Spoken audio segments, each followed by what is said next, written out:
The Braves are back home for their second and final three-game home set of the season. Welcome to a pregame Tomahawk Talk. Calvin Christoforo, Reeves Jackson, and Daniel Coates previewing the Bourne Braves and the Falmouth Commodores tonight here at Doran Park. But before we do, let's go back to last night, Daniel. As we always do, the Braves escape Orleans with a 2-2 tie last night, and actually a very well-played baseball game. But another game when the Braves get 9 hits on the board and only get 2 runs to home plate. Now over the last 2 games, 18 hits for the Bravos and only 2 runs. What you see last night, and do you have more confidence going into tonight's game that this offense can produce? Yeah, I most certainly do. Against the Falmouth Commodores team that we're 2-0 against on the road, we've already chronicled that we have had troubles offensively at home, so I think that's going to change. We put up 6 runs in their last appearance against the Commodores, 13 in the first. Both of those played at Gov 4. But yesterday, we were hitting the ball really well. If you watched or listened to our game in the top of the 9th, Kyler Fedko had 2 opportunities that looked like they were homers down towards left field. The wind at Eldridge Park was blowing heavily into the field. So not really the night that you could count on your offense, and even the Orleans Firebirds broadcasters said that.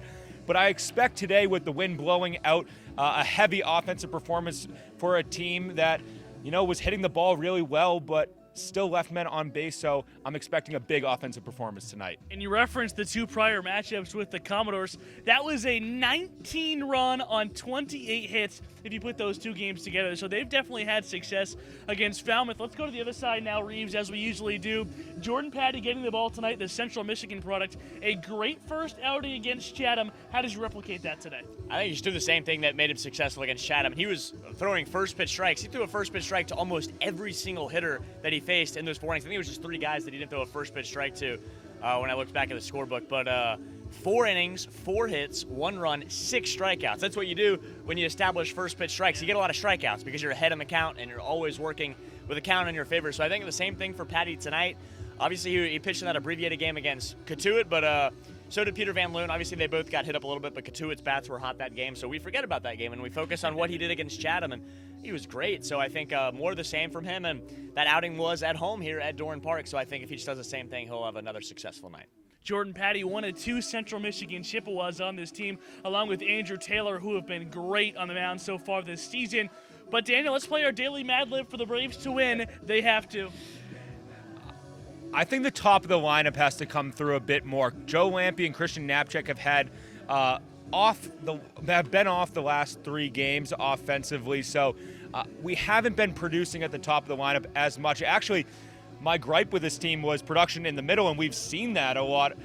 Even with Zach Agnos last night, he was 2 for 4 with a double and a triple. We actually joked that he heard us on the on-deck circle during our broadcast say he was only a single and a homer away. He got the hard part out of the way, but Zach Agnos with a player of the game last night, but Joe Lampe and Christian Knapczyk, I'm looking for them to step up and set the tone early in this game for a Braves lead. Yeah, Joe Lampe, we expect to be back at the top of the lineup after being off the past couple of nights, but I'm sure you expect me to ask you the same question, Reeves, but I'm going to flip it, okay?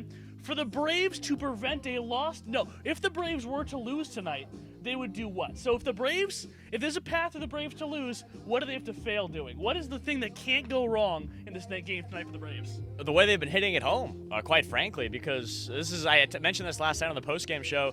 I think tonight's all about offense. As much as the pitching staff, we expect the pitching staff to perform we expect great it every night. But this is a night where I'm not saying if it's going to that it's going to happen, but if it's going to happen, say the Braves pitching staff gives up 5 runs tonight, I still expect the Braves to win this game tonight. I think the Braves need to continue performing offensively how they have against Falmouth, and I think 6 runs should be the bar. You put up 13, you put up 6. And it's not like they haven't been getting guys on base. They've been getting a plethora of runners on, 18 hits over the past 2 games, 9 in each.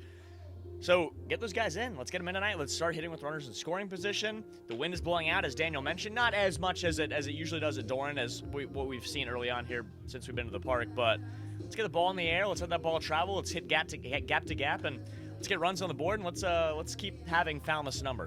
And I gotta say, Reeves, I don't know if you agree with me, but they were hitting the ball well last night. We saw Max Anderson almost put one out with 2 outs in the top of the 9th. Kyler Fedko got robbed in the 7th, and then maybe robbed in the 9th as well.